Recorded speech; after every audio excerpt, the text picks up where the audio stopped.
Let me start with a bold statement. If you're holding a mortgage at a rate of 3 or 4% right now, you are sitting on one of the most valuable financial assets in the United States. And most people don't even realize that. I'm not talking about your home, I'm talking about the debt attached to it. That low rate mortgage is a golden ticket. And in today's 6 or 7% market, being forced to give that loan up when you move out of your home is the financial equivalent of having tens of thousands of dollars quietly erased from your assets. In other words, we have built a system where consumers are required to surrender one of their most valuable assets the second they want to adjust their lifestyle. And today, we're going to talk about the solution that could fix that: mortgage portability. I'll talk about how it works, why net worth owners would benefit the most, why Wall Street absolutely hates the idea, and why, if the US ever adopts it, it will completely change how wealth is built through real estate.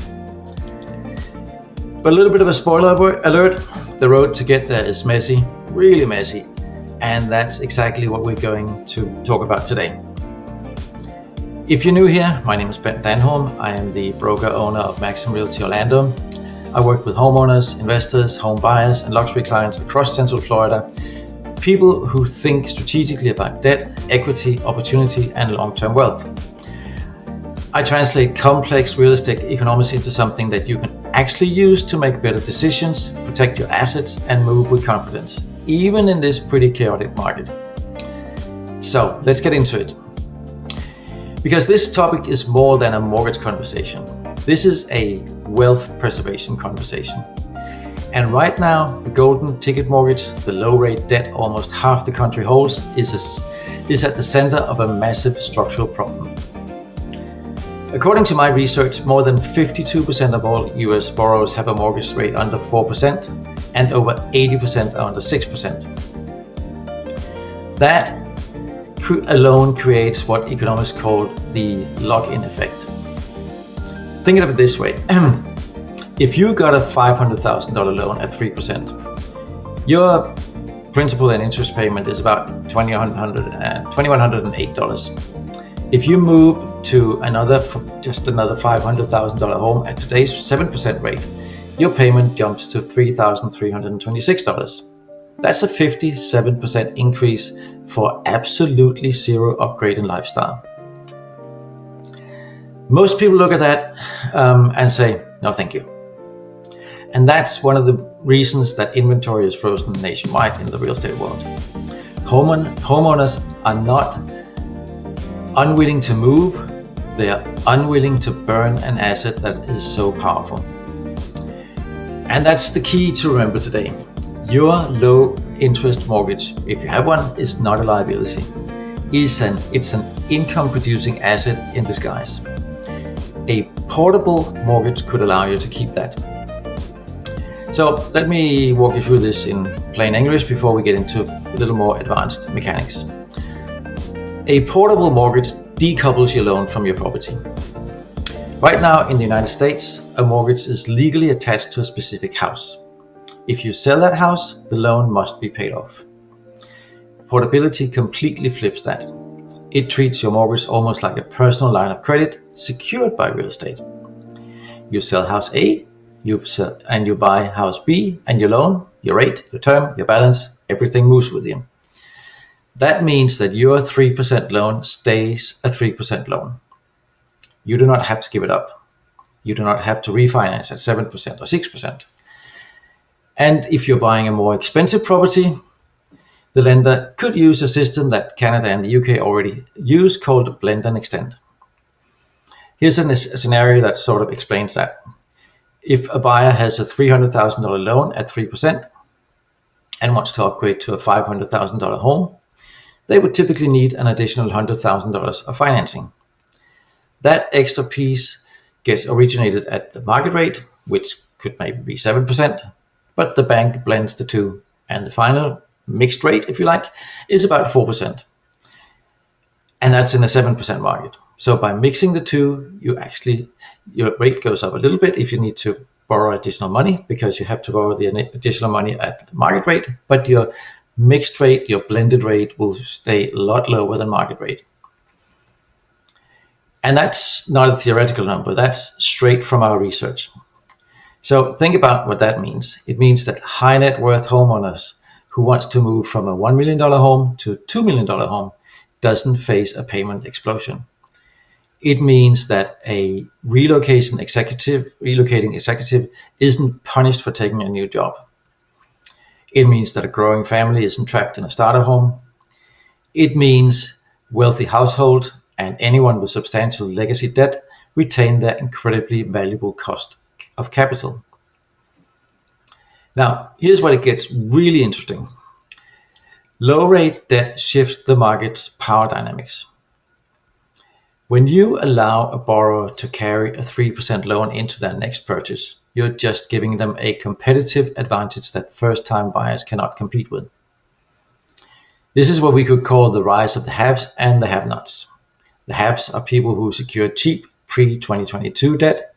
The have-nots are buyers entering the market today at 7%. And to be fair, portability amplifies this divide because haves can bid more. They can act faster, they can preserve liquidity. They maintain a subsidized cost of capital that operates very much like a built-in discount on every transaction they make. And yes, that does raise concerns about inequality. But if you're one of the people who already secured a low-rate mortgage, portability is a massive wealth preservation tool.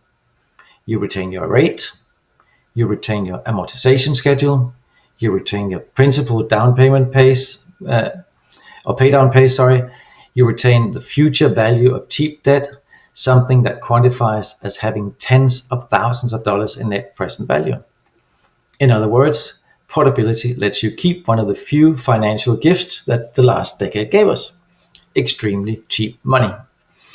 Now, let's zoom in on the more advanced mechanics, because this is where high net worth individuals and seasoned investors get the most leverage. When you're buying real estate at higher price points, the cost of capital matters dramatically.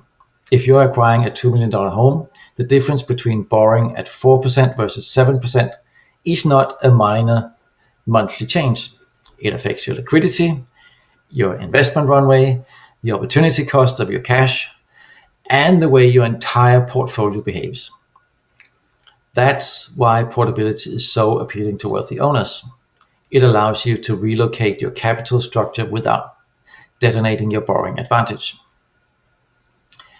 And when you combine portability with appreciation, equity, depreciation benefits, and the spread between investment return and your borrowing cost, it becomes extremely powerful. You're not just moving homes, you're moving an asset that outperforms inflation. You're relocating a liability that behaves like an appreciation asset. Very, very few financial tools do that. A low-rate mortgage is one of them. But now let's talk about the part nobody likes to address. Why this is almost impossible to implement in the United States right now. The barrier is not the consumer, it's not the lenders, it's not even the regulators. It's the secondary mortgage market. The MBS wall, if you like. And it's massive. In the United States, most mortgages are not held by the bank that originates them. They're packaged into mortgage-backed securities, MBS, and sold to investors around the world. These securities are priced on the assumption that loans will eventually prepay, typically within 7 to 10 years. And that's how this system has functioned for decades. Portability breaks that assumption, because if a loan travels with the borrower rather than disappearing when the house is sold, investors no longer get their principal back when they expect it. That significantly increases the loan's duration, and investors generally hate that. When rates go up, they want their money back so they can reinvest at higher yields.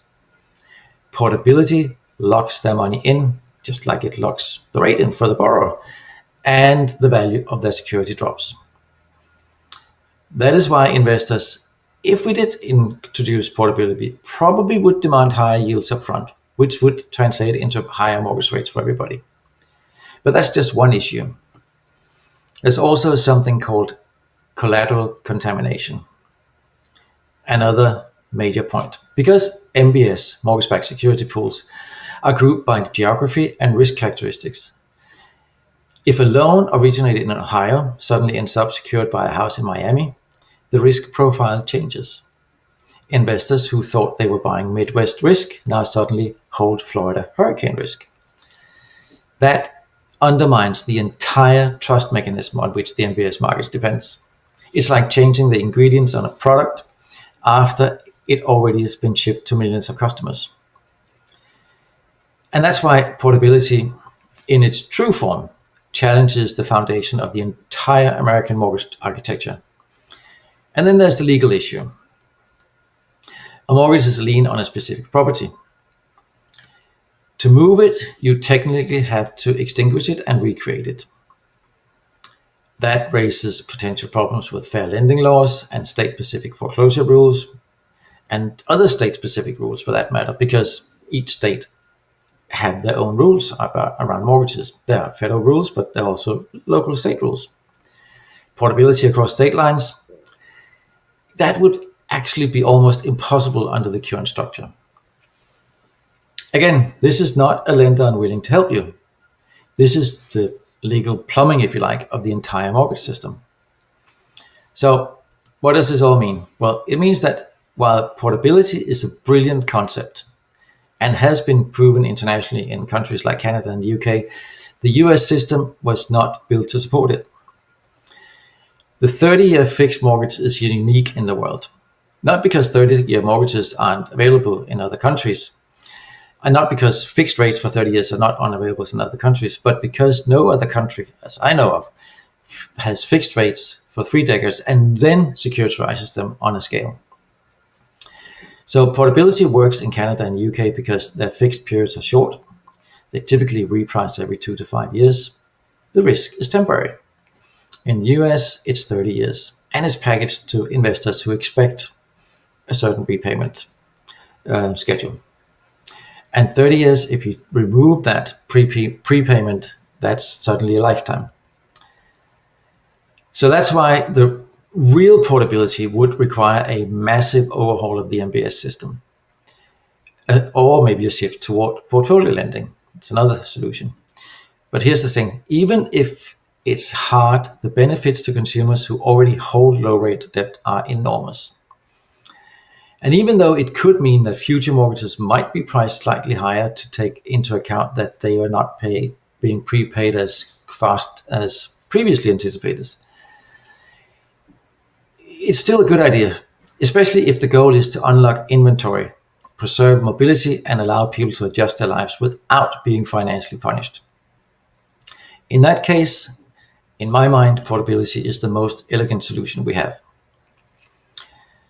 So here's the big takeaway. If you're a homeowner with 3 or 4% mortgage, you're sitting on an asset the financial system does not want you to keep when you move.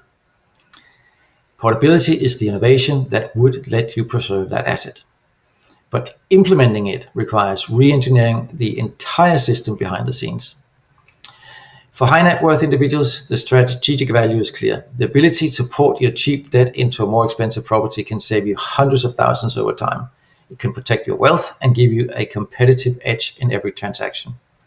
But for now, at least under current US rules, this remains an aspiration, not really an accessible tool. Before we wrap up, if you've been getting value from this close look at this item, the topic, let me know in the comments. I try to put these breakdowns out regularly, and they're designed to give you an edge in the market where most people are operating on outdated information. Also intended to provoke a little bit. So now I want to hear from you. If portability really existed, say tomorrow, if you could take your low rate loan with you to your next home, would you move? Would you upgrade? Would you downsize? Would you relocate? Or would you remain in the same lifestyle, just stay put where you are? I would really love to hear in the comments, because I would like to know if other people think like me that portability could bring more inventory to the market and make it a lot easier for people to move. Also, if you'd like help navigating the market, whether you're evaluating an upgrade, a relocation, or a strategic purchase, feel free to contact me directly. My team and I work with homeowners, luxury buyers, and investors across Central Florida and beyond, and we can help you run the numbers, explore your options, and create a strategy that protects your equity and your long-term financial position. Thank you so much for watching. I really hope to see you in my next video.